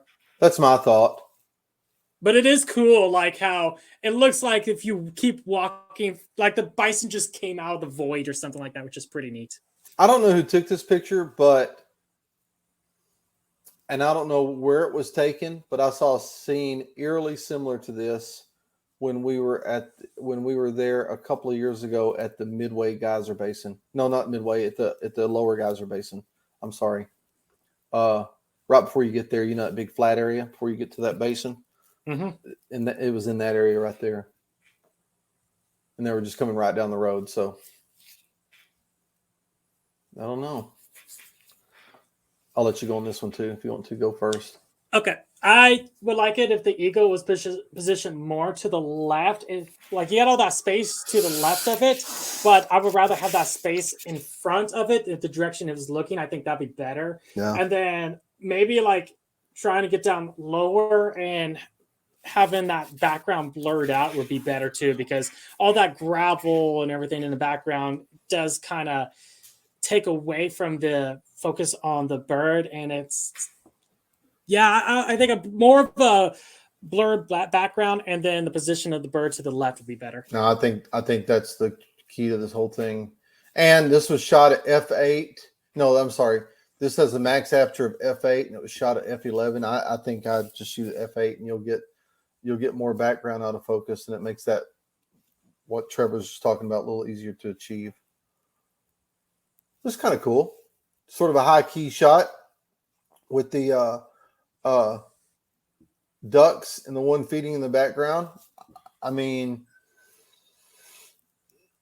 compositionally, I think it works. I mean, it's a little bit different picture than I would take, but that's not saying anything. It's just different than I would take. I'm just making the comment about that. It almost looks kind of like a painting to me, which, I'm a fan of it. I think it's kind of a cool shot, and the treatment that's been done. So that's my thought. Yeah, from my perspective, definitely looks like a painting that you'll see on a duck stamp. Mm-hmm. Same way here with this pintail. My only thought here is if, and again, obviously it's been post processed, but I would be curious to see what a couple of pictures after this or a couple of pictures before. If we had the duck slightly quartering away from the camera, I think it'd have been more of a powerful pose if the duck would have been slightly quartering towards the camera instead of away from it. I think seeing a little more of that water around it would be better too, because then we'll know is the duck stationary or is it moving, and do we have a ring around it? Like seeing more of the water would be better. I think of the two. I'm assuming the same person took both these pictures.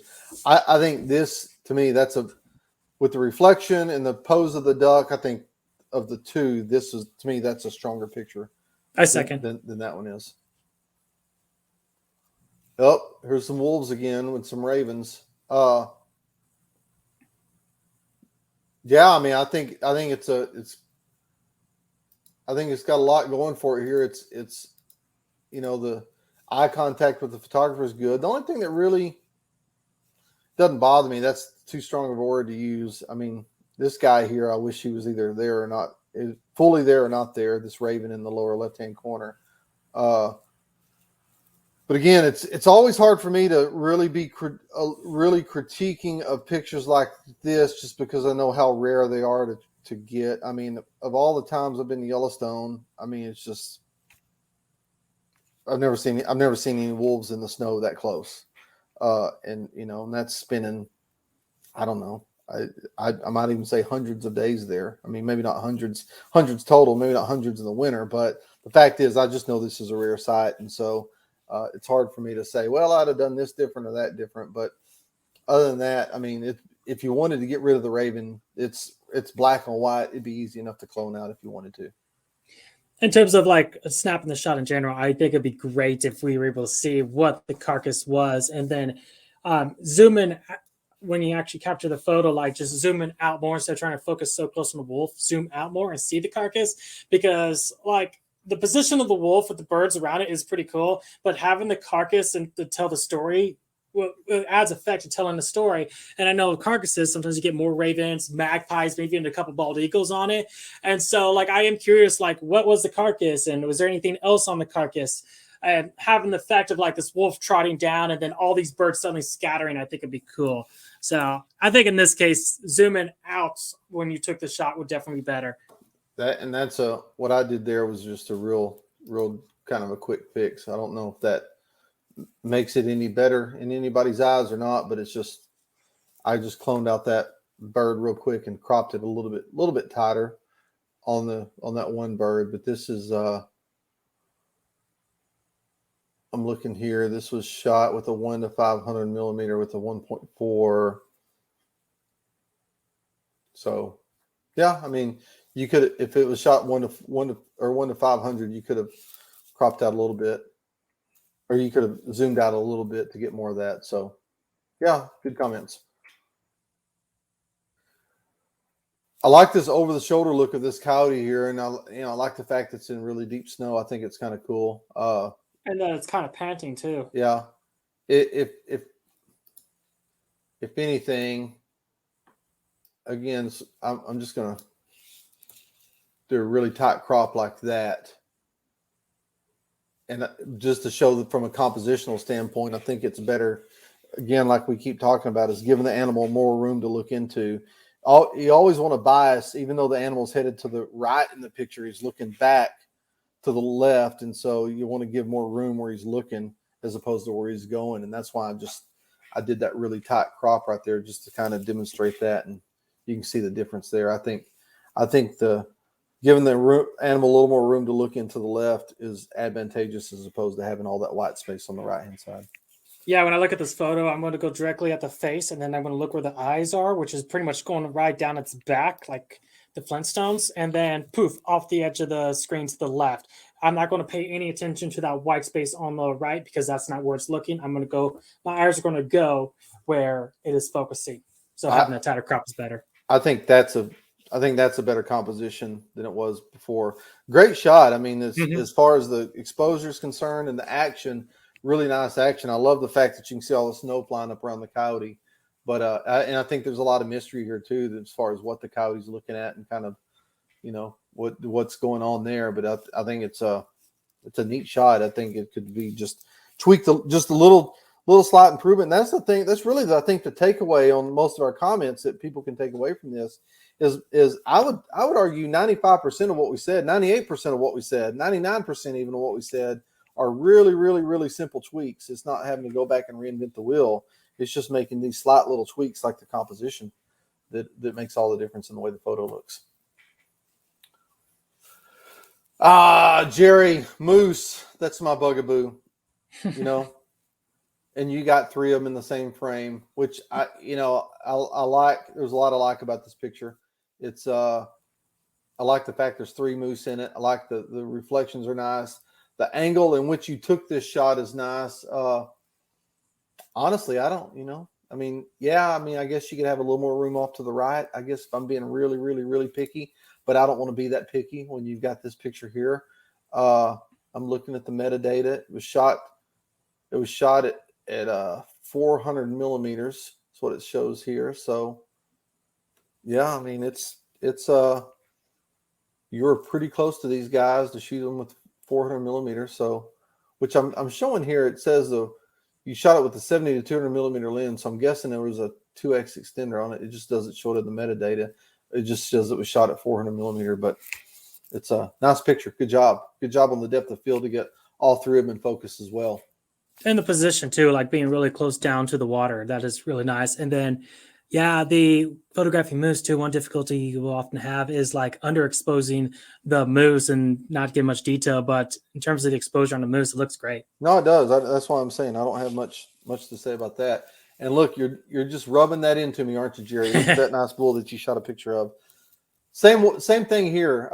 The soft light is nice. This is a pretty magnificent bull. He's a good specimen, and I think you did a nice job of being eye level with it. I think you did a nice job of whether intentional or not, of being mindful of the background so the animal doesn't get lost up in the sky on an overcast day like that.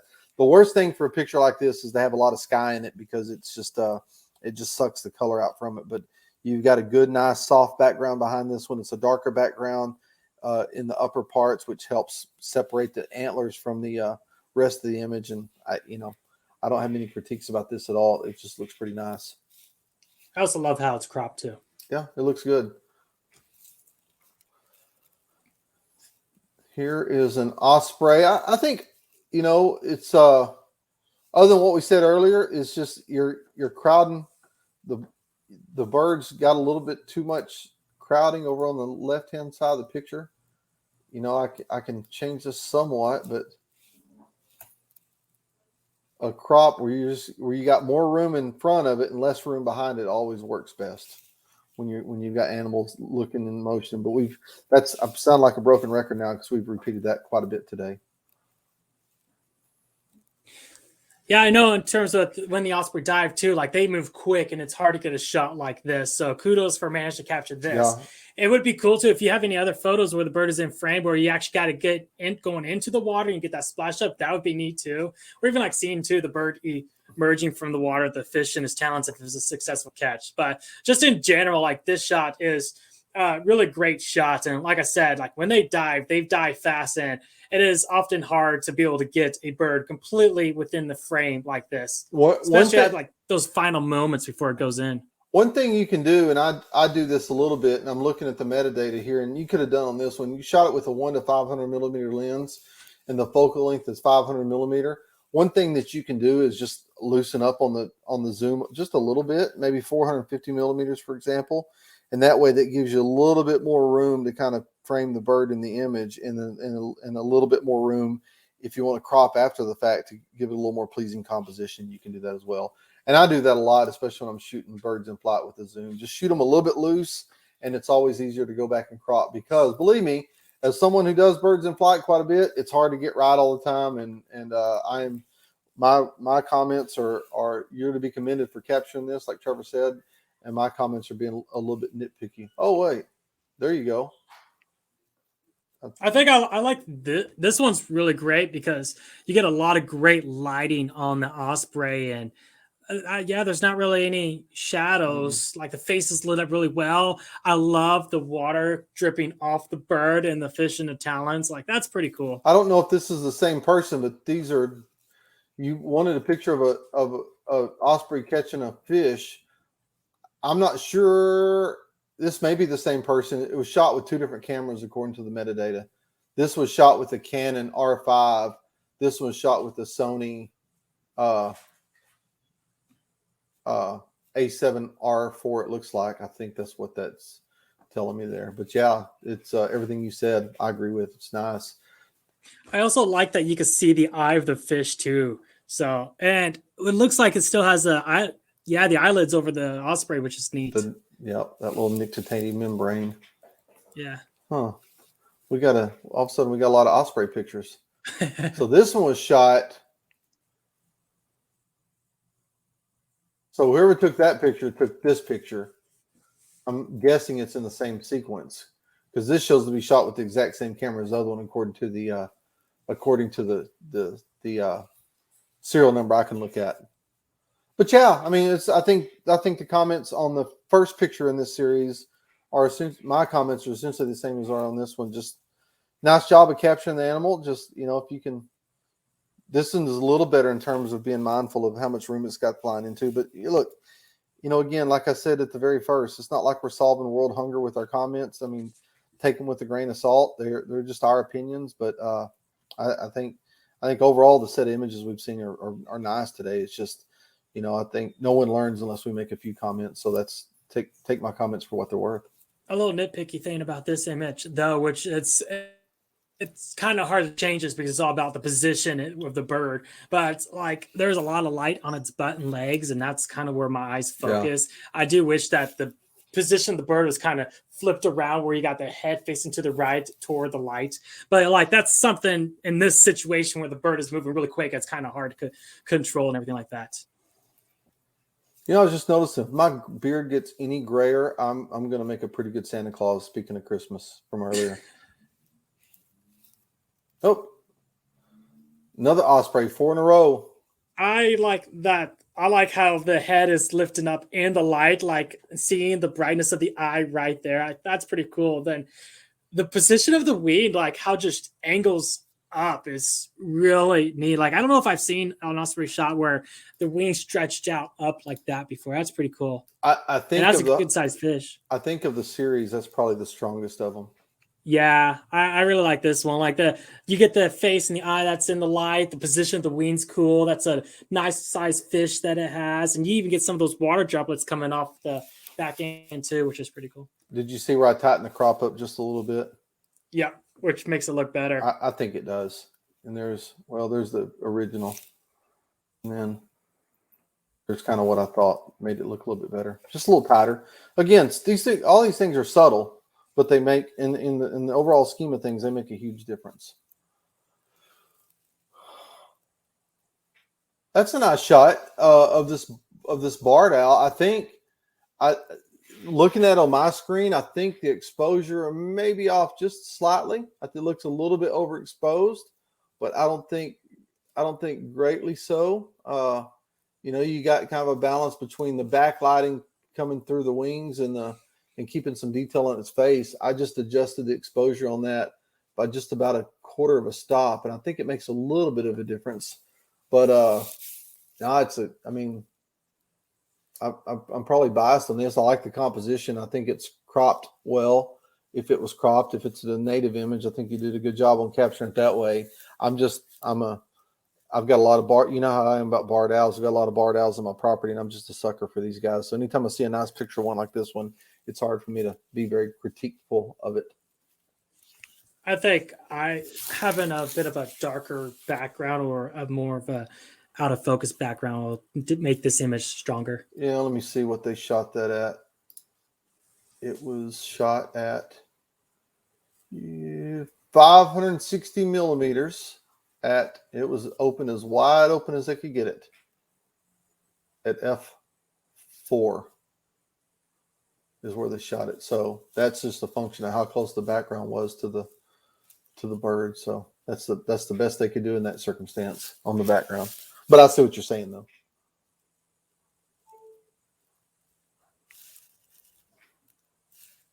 You want to go on this one? I love the color of the moose. That's a very light color moose. It's a pretty moose. Yeah, I mean, I'm really intrigued by just the color of this moose. This is kind of cool. I wish that there was like with the vegetation there on the shoulder, like there wasn't as much as that. And I mean, I can't see from my angle, but just being like nitpicky, I'm kind of trying to see if there's any twigs covering any of the face. I don't think so. No, I think we're all good. I mean, Nice. No, I mean a moose is going to stand where it's going to stand. You kind of got the trifecta of tonal ranges in this picture. You got the bright white snow in the middle tone moose, and the dark trees, spruce in the background. I think you did a good job on nailing the exposure on this. It looks great. I mean, it's just honestly, it makes me think like it's something that's supposed to be on a Christmas card. Man, these are what I want to go photograph. I like the action's great, but I think the focus on the action's great. My only comment would be if it was just at a little bit lower angle, it's shooting down on the animals. I think it becomes so much more dynamic if it's just lower. If you could have got lower, and I don't know that you could have, but that's been a common refrain on a lot of pictures I've talked about today.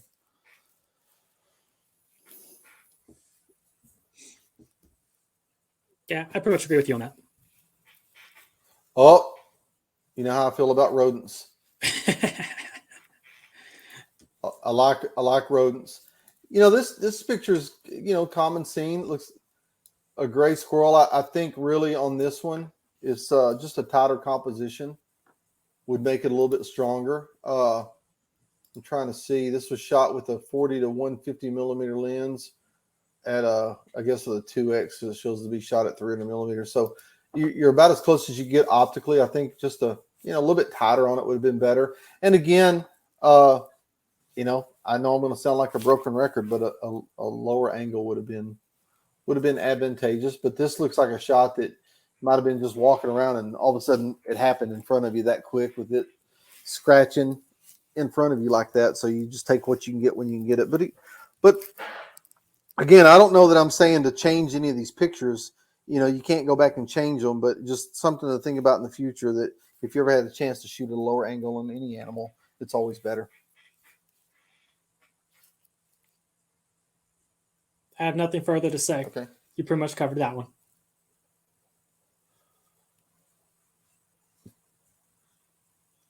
This, I'm just trying to think about this Texas Longhorn here by this Bella Hay.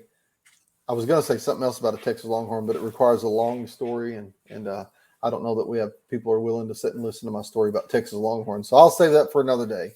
But it's a pretty interesting story, I'll tell you that. But anyway, yeah, I mean, one of the things that you probably don't know me about me, Trevor, is I spent a lot of my career shooting pictures for agriculture publications and agriculture clients.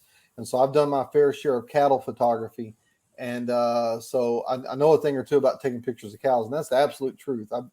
I've probably had a few hundred magazine covers of just livestock pictures in my lifetime. And so when I see this picture, I don't think it's out of sorts with a bunch of wildlife shots. It's just, I mean, I look at it and I think from a composition standpoint, yeah, maybe it could be improved a little bit. I think a little bit maybe tighter to eliminate some of the distracting background. Something like that. It's scratching himself with his horns. That's something you commonly see longhorns do. And this is just a common, like in my part of Texas or where you live in Missouri, this is just a common scene, especially this time of year where people feed hay to their livestock to get them through the winter. I mean, as far as any critiques other than just maybe a little tightening of the composition, I really don't have much to critique about that. I mean, it's the rump's a little hot because of the light, but you can't, it's hard to control that. But you know, I mean, as far as any kind of hardcore critiques, I really don't have much. I mean, it's just from a photojournalistic standpoint, it captures what was going on at that time. For me, the background does look a little like too detailed, too clutters, too much going on back there. Kind of having the background a little more out of focus, I think, will definitely be better too. Tell the person, whoever owns this Longhorn, to feed it in a different place next time. That's how you can do it. I've actually done that before, where you've got to get a specific shot and you feed animals at a certain location to get the shot you need. And I've got Longhorn shots that I did for a magazine cover one time, and that's how we did it. To get the shot I wanted, we fed the animal for 2 or 3 days in one certain location, so that way when it got ready, we'd have it in the spot we needed it and get the picture we needed to take. Let's see, how many different species of waterfowl can we spot in this? Of course, we got the gull, and we've got the American coots. I can't tell what these guys are. These may be gadwalls here. Can't tell. Overall on this picture, I think it's a good snapshot of a wetland. I don't know that those ducks on the right add much to it. I think it kind of reminds me of that bald eagle shot where we had earlier, where it had so much empty space behind it. I kind of think just cropping like that, you crop a few of the ducks out of it, but you don't really lose anything materially. But I think it just a little subtle way that you frame the picture kind of adds, in my opinion, a little bit more to the image.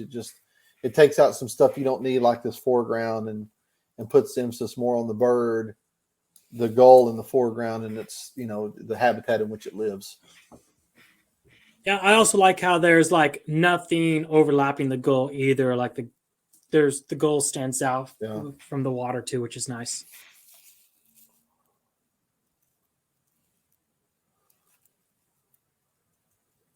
That looks like the same sequence, but looks like we got a swan and a couple of mallards added to that one in the background. I think, I'm assuming the same person took both these shots. I think between the two shots, I'm more of a fan of that one just because you can see the gull's face. I know you get a few little more variety of birds in this one, but the fact that the gull is turned away, it doesn't excite me quite as much as it did in the first one. And then you also do have that bird that is like directly behind the head too, which is kind of distracting from the gull as well compared to the first image. Yeah, so there's the first image. See that one? And then there's the second image with the coot right behind it. So kind of a good example of what I was just talking about too. Coot's always getting away. This looks like another African shot. I think it would be, I love the migration going on here and them crossing the water, but yeah, a lot of empty space to the right. That'd be great to get rid of. Yeah, I think that's really the only thing. Just more like that. Yeah. I think it makes it a little better. You still got a little bit here, but I couldn't quite crop it without that. That's just having the presence of mind when you're in the field and just think about a different crop and a different composition. I wonder if there's any crocodiles. I don't know. That's what I was looking for. Did I tell you about that story that one time? And I thought about it when I was in Florida last time. But last winter when I was in Florida, I was bending over along this wetland, and I was looking up this little cut in the trees, seeing what I could see up there. And then I looked down, and I saw a couple of eyes submerged just a few feet in front of me. There's a big alligator coming up. And I immediately thought about these guys and what the crocodiles do to them when they're trying to cross rivers over in Africa. And I filmed the crocodile in Costa Rica. I wasn't thinking about getting eaten. I was thinking about being bashed by its head. Yeah, I was. I didn't know what was going to happen, so I didn't want to chance it. That's a big mouth. I love the shot of this yawn. That's pretty cool. It is. It's sharp. The only thing, which it's always hard to say. I mean, just again, I'm sound like a broken record when I say this, but. And I'm bad about this too. So don't think I do everything perfect when I'm suggesting that. That's one of the things I'm constantly thinking about, is trying to eliminate as much distraction from the image as you can, when you're composing the image in the field. And, I'm guilty about it too, but it's plenty sharp. And oops. Let me go back to that one. That was shot with a 1 to 500 millimeter lens. It shows to be at 343 millimeters. So yeah, you could have played with the composition a little bit just by zooming in or out, just to try different compositions. There's a roseate spoonbill. I'm guessing this is a composite image of the same bird in flight. I could be wrong about that, but that's what it looks like. I think on this one, if it is indeed a composite, and I think it is, nice job on compositing that picture together. The only thing that's a little distracting to me is this spoonbill in the upper right. I just wish it wasn't there. I think that doesn't add to the coolness of the image. I think in some way it takes it away slightly, but it's otherwise it's a cool sequence you've got here. I'm just wondering if you were to just kind of go with that and make it like a panoramic shot. I don't know. What do you think? I like that. Yeah. I like that a lot better. I can honestly see that hanging up on a wall. Yeah, me too. Having a nice frame around it.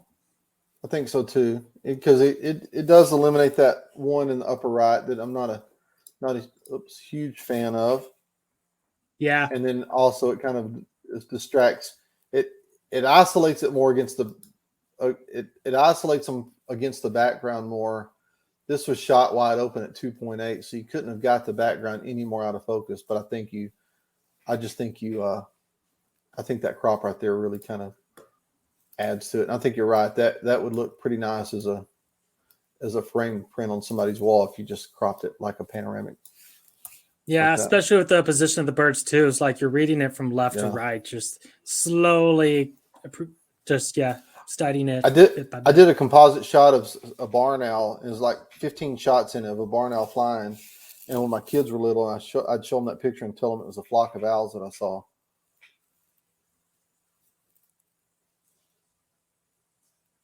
That's a nice picture of wheels and flaps down. That bird's coming in for a landing. I think that thing is sharp. Well, that's nice. Yep.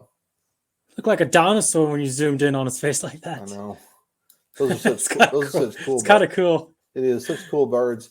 No, I mean, I don't have much to say about this. I'm a fan. I think it's a nice picture. I think it's a nice crop. I think the lighting's great and it's in focus and sharp. So I think you did everything you could do to get that shot. Yeah, I love the feathers on the wings and everything. Yeah. Just it's really graceful looking. And the pink contrasts nicely against the blue water behind it. So there's that. Egret feeding the babies. Nice action shot going on here. It is, and I think the composition is good too. Another one of those shots. I don't really have much. I mean, I don't zoom into the corner of the parent's mouth. Oh, it's a fish. That's cool. Yeah, it looks like it. See the eye. Yeah, that's neat that you managed to get that in shot too. That's neat. Yeah, I like it. You want to go on this one? I love the choice of going black and white on this shot. That's pretty cool. And then I like how you have like the two zebras on the left, like kind of have their head tilted and that one's resting its head on its back. But I do wish though that the third zebra, either it's had its head over the butt looking in your direction or just wasn't completely in the frame at all. It kind of seems the zebra in the background seems a little random compared to the two where you got interacting with each other too.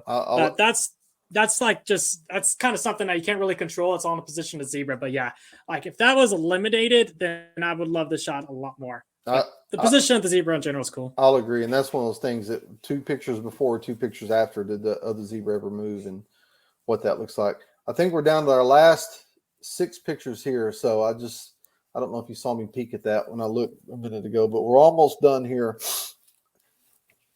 When I go to Africa this summer, this is a shot I hope to get. I just love that tight composition of the elephant and all the wrinkles in their face, and the fact that this is black and white.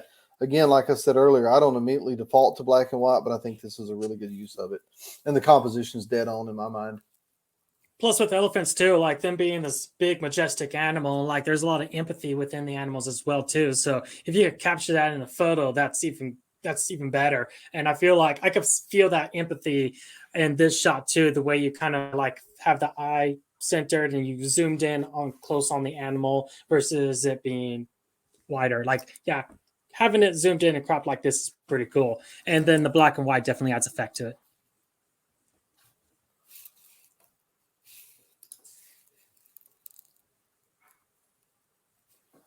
Same way here. The only thing I would change about this picture at first glance is, and again, I'm all about, I like really tight crops, but something, I don't know if that makes it any better, but I would crop out that leg on the left. That's kind of shadow. Yeah, maybe that's better.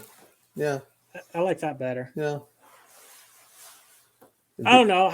What about like maybe even cropping it so much where like part of that leg is overlapping the edge? Well, what I was trying to do is crop probably like that. That's what I was kind of trying to do, is just focus more on the baby, but just enough hint of mama that you knew where it was. It puts it in position, but focus a little more on the baby. But I mean, that's me being nitpicky though. It's a nice shot without anything done to it. And you got to love baby elephants. Yep.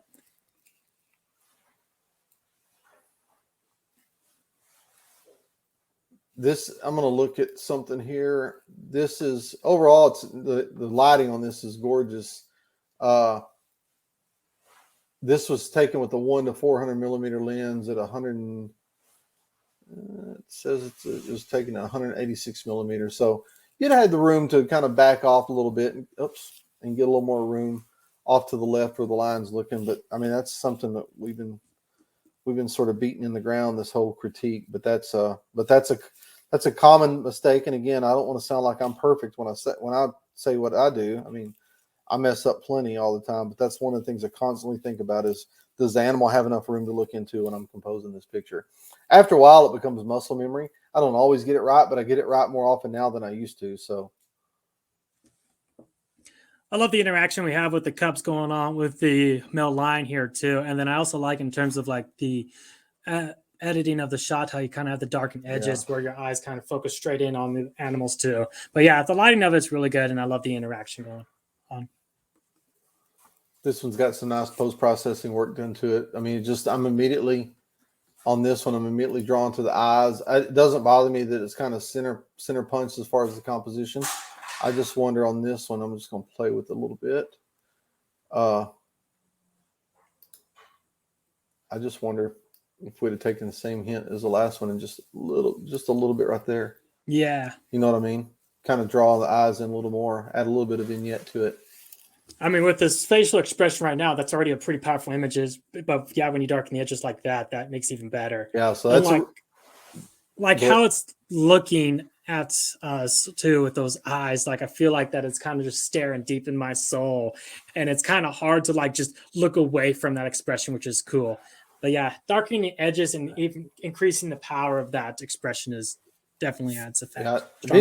Vignette, little goes a long way in my opinion, but I think a little bit there kind of makes it pop a little more, a little stronger image.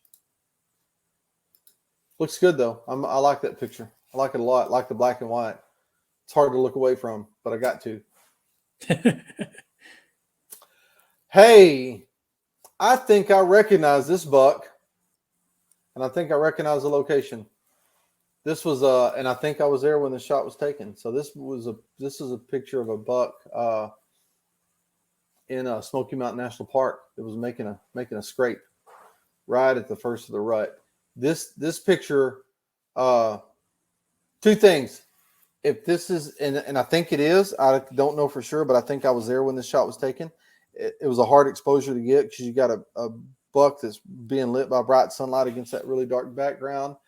My only thoughts here is just like we've been talking about from a composition standpoint. If it would have, see if I can, I'm going to have to crop a little bit of this, but this is, you can kind of see it could have been cropped like this in camera, but something a little more like that where you just got less room behind the animal and more room in front of it is just kind of my initial thoughts. It'll kind of put the focus more on the animal and less on some of the extraneous pieces of the picture like you have in the back here. Yeah, I agree with that. And then also having the buck against that dark background, like it really makes it stand out really well. Like Yep. the colors and lighting in this is really beautiful. Yep. I got confirmation. Yes, I was there. I knew it. I knew it looked familiar. Oh, there's the three zebras by themselves. I don't know if that's the same person that took the picture, but that's pretty nice. I mean, it's I like, again, I don't immediately default to black and white, but I think in this case it looks good. And I think Trevor. Oops, nope. Oh, one more. One more. That's the last one right there. I'll let you go. Okay, I like how you have one tree and then one elephant among the plains there too. And people that know elephants know that they're the world's largest land animal. And seeing the size of this tree, the height of this tree, and scale to the elephant is pretty cool. I love like the position of the elephant in the tree. I think that's an acacia tree too. I'm not too sure, but yeah, just the lighting of it and the how you utilize the black and white effect to it too is really cool. But I like this image. No, I do. Again, me being really, really nitpicky, I'd like to see what a shot looked like if you could have got even lower, and that way the ground's just flat going beyond it. You can't really see much detail other than the tree line in the background, and that tree really, and the tree and the elephant both just in front of the sky as much as you could get it. Just to you'd have to get really low to do that, but it'd be kind of interesting to see what that looks like. But overall, we went almost 2 hours into this image critique, but that's a good thing because we had plenty of nice images to look at and plenty of good things to talk about. So I appreciate you guys submitting so many great images for us to look at. And again, it's just it's always nice to look at people's pictures and talk photography, and especially now that we're right in the middle of two holidays, that you'd be willing to take the time to sit on a Tuesday afternoon and listen to Trevor and I talk. We really appreciate that.